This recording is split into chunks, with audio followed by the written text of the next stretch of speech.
je veux parler, avant de finir, la méthode du contrôle réflexif dans les conflits menés par le FPR.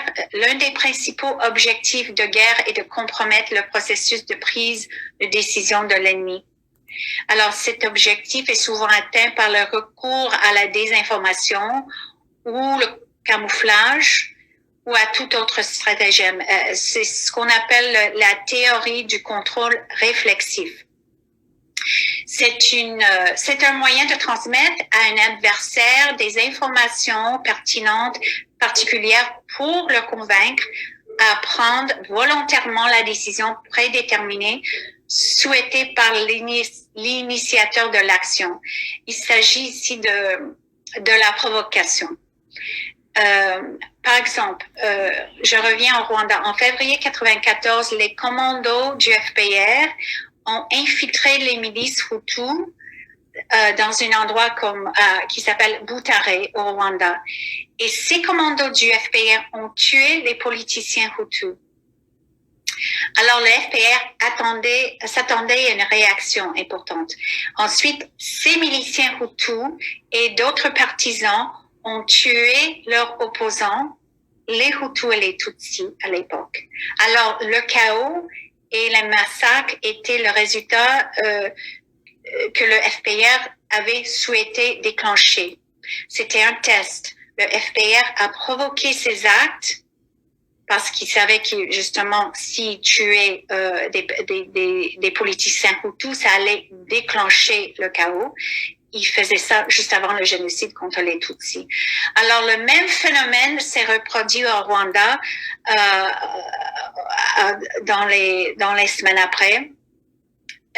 Après l'attentat contre Habyarimana et durant le génocide, le FPR a assassiné Habyarimana, le président, et il a attendu la réaction qu'il voulait. Le FPR avait infiltré toutes les milices Hutus au pays et tous les partis politiques.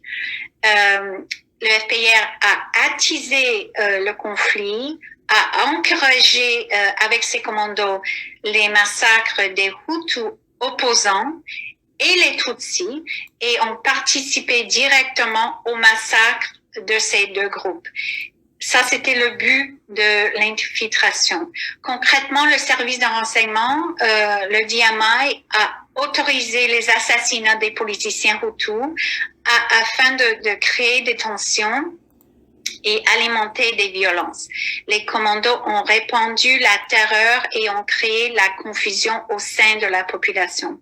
Alors, ce qu'ils ont fait aussi, c'est qu'ils ont intentionnellement répandu des rumeurs selon lesquelles les Tutsis étaient massacrés en masse, afin de semer la peur parmi les Tutsis et de permettre au FPR de mettre en branle la machine de propagande pour diaboliser le régime Hutu, à exacerber. Ils ont fait ça dès le début et exacerber tout ça, la colère des Hutus contre les Tutsis, et ils ont encouragé les Hutus à penser que le massacre des Tutsis était essentiel à leur survie. Alors voilà, c'était des conditions qui étaient mises en place et le FPR a utilisé les mêmes tactiques dans l'Est du Congo aussi. Ils ont réussi à attiser la haine et à encourager des voisins à se retourner les uns contre les autres.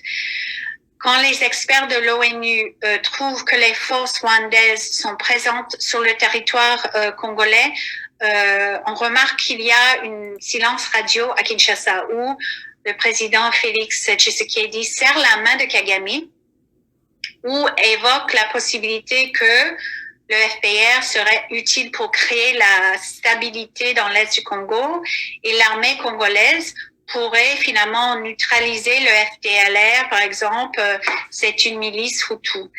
Et on comprend quand on entend ces déclarations que les Congolais se sentent humiliés, furieux et trahis face à ces circonstances, parce que c'est comme on demande aux pyromanes de la région d'être pompiers.